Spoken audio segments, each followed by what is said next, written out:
денешното издание на Студио на Нова гостин е Ермира Мехмети Деваја, пратеник во Собранието на Република Македонија од владачката ДУИ.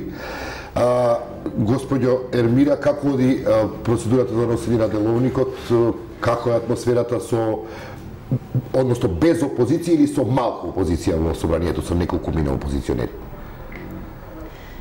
Па Собранието по дефиниција би требало да биде форум или арена во која што се застапени реално сите опции, идеолошки определби или политички избори на граѓаните. Во моментов сликата во нашето собрание реално не е таква. И јас мислам дека таквата слика не е добра за самото собрание, потоа за сите политички чинители, највеќе за политичките партии кои што ја сочинуваат власта или парламентарното мнозинство, без разлика... И легитимитетот на собранието, представувам како демократска институција. Тоа се става под знак прашање и јас верувам дека интимно нема пратеник во собранието кој што без разлика на аргументите или причините зошто ги има или ги нема во собранието, не верувам дека има пратеник кој што се чувствува комодно во работата на собранието во овие актуелни околности. Ништо мора да се извирам поради звукот, очигледно собранието е во обнова физички, барем ако во суштината негово има проблем, барем физички е во обнова. А моето наредно прашање во врска со деловникот е, вие како ДУИ во повеќе пати си имате декларирано како партија која се грижи за европските вредности и за европските интеграции на државата. Еден од коментарите на делегацијата на Европската унија беше дека се доведува во прашање легитимитетот на демократската процедура доколку деловник на собранието се носи во отсуство на опозицијата, па ме интересира вашиот коментар околу таа ваша моментална спротивставеност со вашите декларативни заложби. Се согласувам дека носењето на деловникот повтор пат ќе помине со тој горчлив вкус на немање општ консензус во собранието. Лично не ги разбирам причините ни за зошто толку се избрза или требаше да се брза со носењето на деловникот, дури комисијата започна без обезбеден кворум. Конкретно јас не бев присутна кога се отвори седницата за деловнички мандатно-имунитетни прашања. Во исто време, мислам дека кога говориме за заложбите, пораките и ставовите на Европската комисија, било изразени преку високите представници или преку канцеларијата, односно делегацијата акредитирана во Скопје, би требало да се согласиме дека нивен став е исто така дека местото на опозицијата не е на улица, туку е во собранието и во институциите. Затоа и во текот на дебатата за деловникот јас повеќе пати повторив дека потребен е консензус. Ги повикавме пратениците од опозицијата да се вратат во собранието за да го дадат собствениот придонес во носењето на измените, како би се одразиле и нивните барања, односно политички интереси во деловникот како документ кој што ја уредува работата на собранието. Како коментирате тоа што владачкото мнозинство вчера, токму поради вас, вие бевте отсутни од комисијата, се обиде да обезбеди кворум со замениците членови на комисијата? Дали не се комплицира до крај и не се компрометира демократската процедура во собранието? Кој почнал, но мора ли да оди до дно целата работа сега? Јас го информирав председателот Ахмети дека е направена една таква постапка, еден таков чин, кој што мислам дека е немил и не се согласувам дека е демократски. Напротив, се заканува да наметне една практика на наметнување на определена волја врз пратениците, што не е добро, бидејќи секој од нас овде доаѓа прво со собствениот интегритет и понатаму со неколку десетици илјади гласови, најмалку 10.000 гласови кои што ги застапува. Од тие причини сметав дека е потребно да го информирам председателот на партијата за да ова прашање биде покренато на повисоко ниво и да се расчисти како дилема, особено па да не ни се повтори во некоја блиска или подалечна иднина. ме интересира вашата генерална оценка како пратеник, но и како граѓани на Македонија. Дали е сериозно доведена во прашање демократијата во Македонија како некаква темелна вредност без која не би можеле да сметаме за понатамошен развој? Јас мислам дека има процеси или тенденции кои што не поставуваат пред дилемата што се случува со квалитетот на нашата демократија. Од тие причини постојано гледаме дека има забелешки во заклучоците на Европската комисија.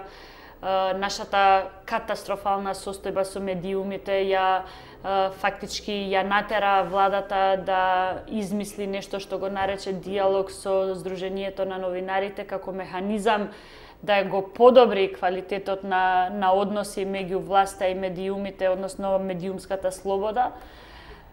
И за жал и тој процес во моментов е заглавен како последица на настаните во собранието.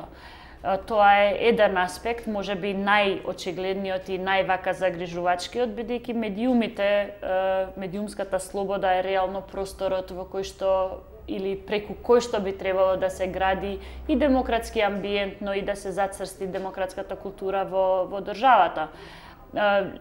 Лично, но верувам дека тоа е чувство и кај повеќето представници, функционери на Демократската унија за интеграција, е загрижувачки фактот што, да речеме, се создава еден, како да го наречам, виртуелен или паралелен медиумски простор преку определени интернет портали, во кој што служи како некаков си вентил, преку кој што се изразуваат и алтернативни мислења кои што се различни на оние генералните што ги демонстрираат, да речеме, владата или власта. Очигледно дека не ја криете загриженоста за состојбата на демократијата. Дали овој ваш став, кој можеби и доминантен во вашата партија, не е на известен начин одразен и во одлуката на партијата Теута Арифи се повлече од вице-премиерското место и да оди да биде кандидат за градоначелник на Тетово?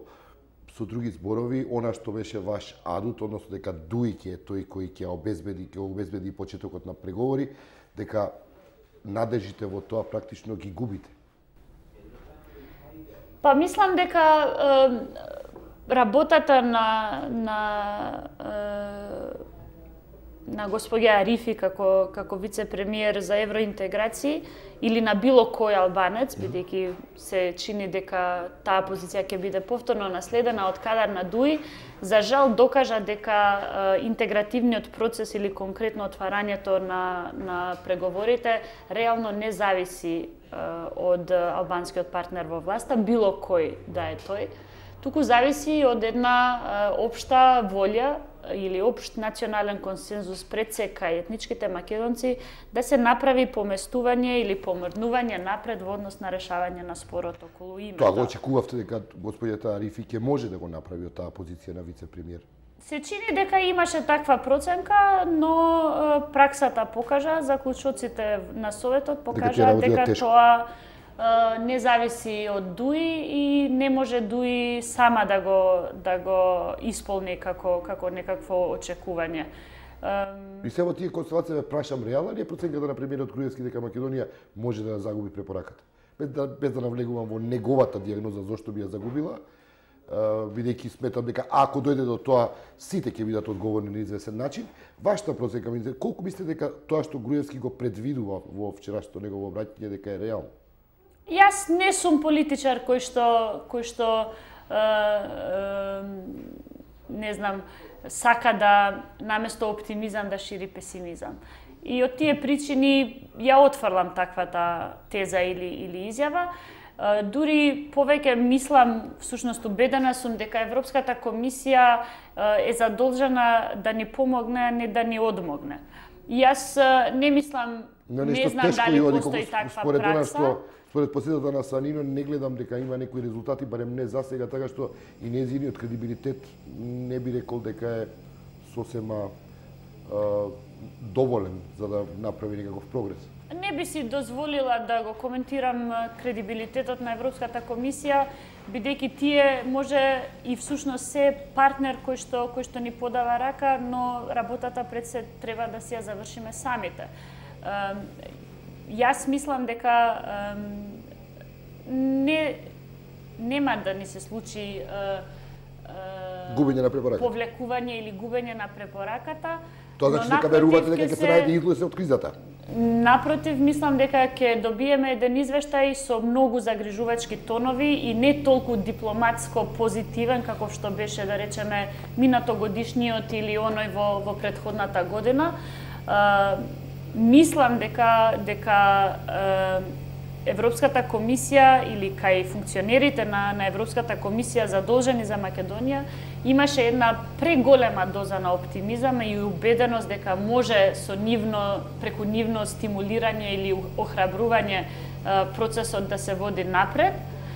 Мислам дека се создаде убедување дека доколку има подготвеност да се реши спорот за името, може и да се прогледа низ прсти за квалитетот на нашата демократија, но сега се плашам дека сме вратени назад и очекувам некаков заклучок кој што нема да ја одземе препораката, но кој што сериозно ќе алармира за нашите внатрешни состојби. Да ја прашам, денеска, вчера, утре врие од мисионери странски по Скопје, но се чини дека според изјавите на двете партии, владеачката ВМРО и опозицијската СДСМ, нема некакво поместување.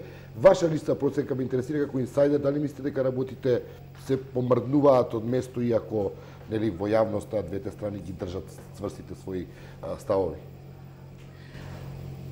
Па јас мислам дека рационално би било да има некакво поместување.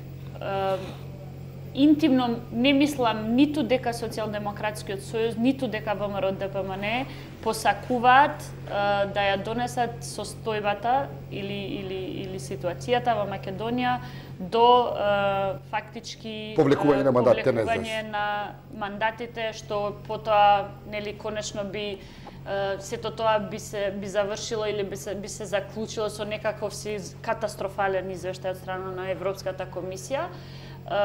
Ако и двете партии се повикуваат на тие евроатлантски заложби како клучен, најголем, не знам, безалтернативен интерес за Република Македонија, мислам дека во овие денови е најдобрата шанса тоа да се демонстрира практично. Реално тоа би значело, се извинувам, тоа би значело дека двете партии би дошле до некаков договор за некогаш да се одржат предвремени парламентарни избори. Предпоставка е моја дека не гледам друга основа за компромис, а СДС да прифати или ред други работи. Што во тој случај со ДУИ кој категорично е против предвремени парламентарни избори? Дали ДУИ се прашува во оваа ситуација? Знаете како, Демократската унија за интеграција е политичка партија која го бойкотирала собранието и која низ политички диалог, се сеќавате, кој што траеше повеќе од една година со ВМРО ДПМН, обезбеди услови за враќање во парламентот. Тоа резултираше со така наречениот мајски договор, кој што беше подпишан од страна на господинот Ахмети и господинот Груевски, во секој случај прифатен и кој што потоа се материјализираше. Ако погледнеме како почна тој диалог и кои беа барањата или позициите на едната и другата страна, ќе се сетиме дека за господинот Груевски во тоа време беше апсолутно неприфатливо било каков договор или разговор. Ако не се лажам, вие водевте едно интервју со господинот Груевски во кој што тој категорично одбиваше комуникација со господинот Ахмети и кои беа позициите на ДУИ по однос на употребата на албанскиот, статусот на прибарниците на ОНА и ред други, комитетот за односи меѓу заедниците.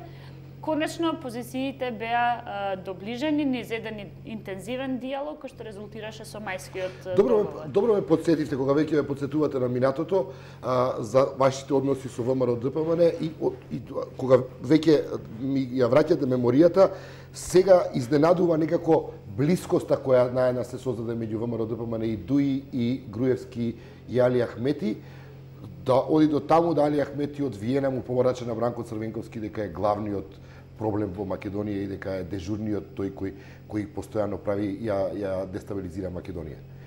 Може да добијам ваш коментар за? Па јас мислам дека институциите не може да се раководат без доверба.